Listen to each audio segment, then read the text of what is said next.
Angizoba mude kakhulu. Thina sabashangase sizobonga zonke lezi inkumbi ezikhona phakathi kwethu. Nokuduna obukhona phakathi kwethu obuvela igodi ngegodi. Ngibonge ubukhosi bakithi kaShangazi kaMkhizwane. Ngibonge ubukhosi bakwaZulu. Ngibonge induna esingethe namhlanje induna yamabandla wonke akwaZulu. Sithi sabashangase siyabonga. Izandla zidlula ikhanda. Ngibonge kwabakamajola ukusilethela umakoti omuhle kangaka. Ukuba inxele lisekhona ngabe lithi amagwivi kaShangazi abafuneki ngoba bazoletha imbewu embi. Siyabonga-ke kufanele ukuthi landele imbali ezoqhakazisa lo muzi kaThelmani.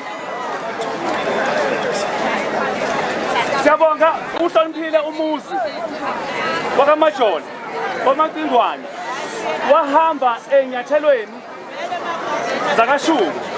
Awuhloniphe umuzi angawudavuzi ngoba intombi zifunda ukuzala la kaShangazi.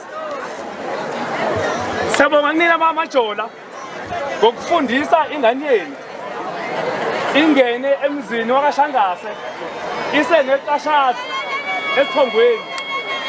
Lokho kukhomba inhlanhla ezongena kulomuzi ngoba khombisa ukuthi intombi yakwamajola izoletha izibusiso ngoba izele ekhaya ingakangcoli.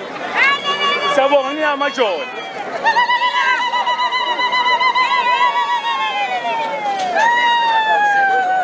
Lo muzi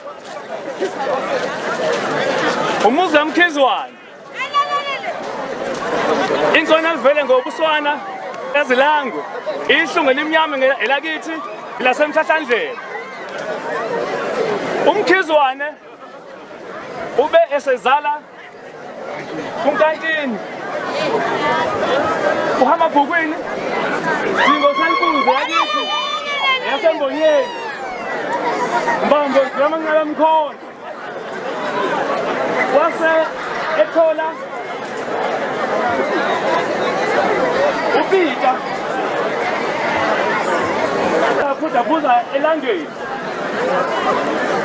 Inhlungu ayikho nekhona engeninyeyi. uPita wayihlango kasemandleni. Ubusicelo igama lami abone kuThembi isende kuze uThembi afike la. Nginkosana firstborn. Wesicela neza uThembi isende angela nagiye. uNkantini wesezala uThelmani. Umphepheyeza amasiko amadala ngoba amasha abangasilungulela. uThelmani wazala uBhekumuzi. Saba zamadevu. Buka sithebe kade udlela. Masathathani izinto zawo. Umlungu wasesolkile loyo. Umlungu wasesolkile wasezala ubaba omzalayo umdoda uBoniface.